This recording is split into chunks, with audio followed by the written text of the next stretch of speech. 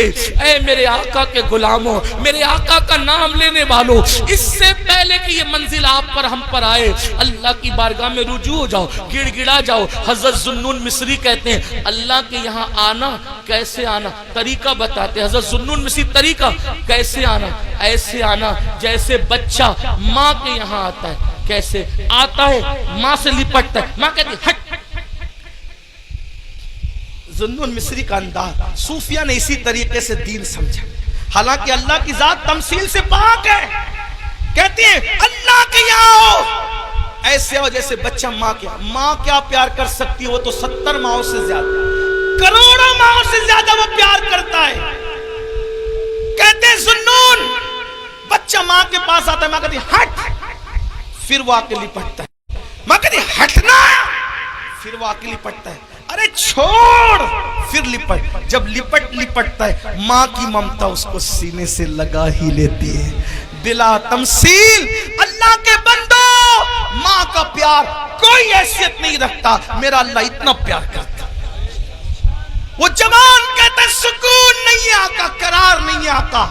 میرے کریم آقا کہتے ہیں کہ جو جتنا علم والا ہوگا وہ اتنا اللہ سے ڈرے گا، جو اللہ کا جتنا قریبی ہوگا اتنا اللہ سے ڈرے گا۔ جیسے اس نے کہا میں نے زنا کیا مردے کے ساتھ، ایسے حضور علیہ السلام نے کہا جلدی باہر نکل، ہے جوان جلدی نکل، مجھے ڈر لگتا ہے تیری وجہ سے آگ نہ برس۔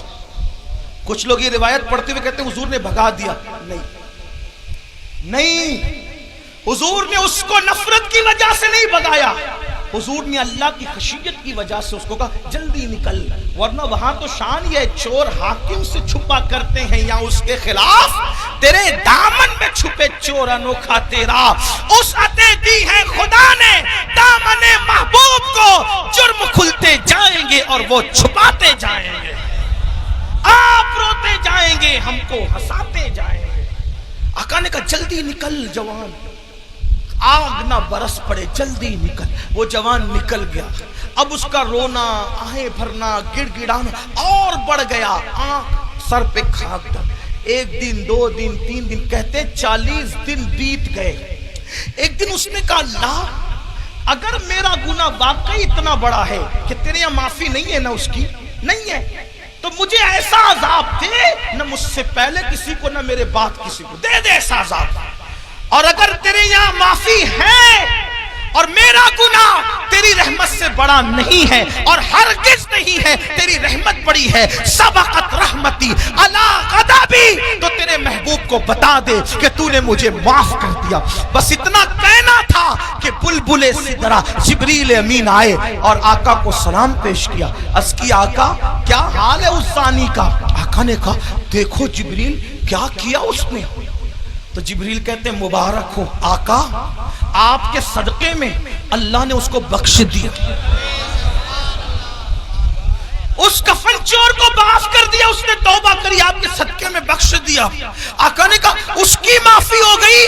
کہا حضور صرف اس کی معافی نہیں ہوئی بلکہ اللہ نے فرمایا محبوب کی امت سے پیار اتنا ہے کہ محبوب کو جا کے بتا دو اگر اس کفن چور سے بھی بڑھ کر کوئی گناہ کرے گا اور سچی توبہ کرے گا، اللہ کا وعدہ ہے اللہ اس کو بھی معاف کر دے گا۔ اے میری قوم کے جوانوں، اس مجمع میں ایسا کوئی کفن چور والا معاملہ نہیں ہے، جب اللہ اس کو معاف کر سکتا ہے ہمیں بھی کرے۔ یہ سادات علماء نائبین رسول آل رسول اور پھر صاحب مزار ہے، کیا سچی توبہ کر نہیں سکتے ہم لوگ؟ بولو نہیں کر سکتے؟ کر سکتے ہیں نا؟ پھر سچی توبہ کر کے جاؤ۔ آج کے بعد گانے، غزلیں، فلمیں، گندی پکچر اور خاص طور پر نامحرم عورتوں کو دیکھنا تکنا، اس سے بچیں گے، اور زنا سے تو بار بار بچنے کی دعا کریں گے۔ اللہ مجھے ہماری نسلوں کو گناہوں سے بچنے کی توفیق عطا فرمائے اور اللہ ہمیں جہنم سے بچائے۔ اے اللہ اس مجمع میں ہم جہنم کی آگ سے تیری پناہ مانگتے ہیں اور جنت کا سوال کرتے ہیں تیرے محبوب کے پڑوس میں۔ گفتگو کے درمیان کوئی غلطی ہو تو اللہ معاف کرے۔ استغفر اللہ، آئیے سب توبہ کر لیں۔ استغفر اللہ، توبہ کی نیت سے پڑھنے کی نہیں۔ استغفر اللہ، استغفر اللہ، استغفر اللہ ربی من کل ذنب واتوب الیہ، لا الہ الا اللہ محمد الرسول اللہ۔ پکی بات ہے، انشاءاللہ سب عمل کریں گے۔ ایک وعدہ کر لیں بس، جو گناہوں سے بچا لیتی ہے وہ نماز کا پابند آج سے کون کون ہوگا؟ ہاتھ اٹھا کر کے سادات کو علماء کو سبحان اللہ۔ وعدہ نہیں بھی کرو گے بھائی تو نماز فرض ہے، لیکن وعدہ کرو تاکہ یہ بزرگوں کی دعائیں لگ جائے۔ بولو نماز پڑھو گے انشاءاللہ؟ جو عشاء پڑھ کے نہیں آیا عشاء پڑھے گا جا کے انشاءاللہ۔ آج سے ابھی سے نماز شروع کریں گے انشاءاللہ، کریں گے انشاءاللہ، زندگی بدلیں گے انشاءاللہ۔ اب ایک گزارش، اگر آپ اٹھ کر گئے تو اتنی یہ مجمع سجتا ہے نا، لاکھوں روپے بھی لگتے ہیں اور سینکڑوں لوگوں کی کئی دنوں کی محنت بھی لگتی ہے۔ اگر آپ اٹھ کر کے گئے تو پورا مجمع بکھرے گا، محفل خراب ہو جائے گی۔ اس لیے میری گزارش ہے جو جہاں بیٹھا ہے وہی بیٹھا رہے، کوئی حاجت ہو تو الگ بات ہے، لیکن آگے کا پروگرام آپ ڈسٹرب نہیں کریں۔ حضرت کی خوبصورت گفتگو آپ کو سننا انشاءاللہ۔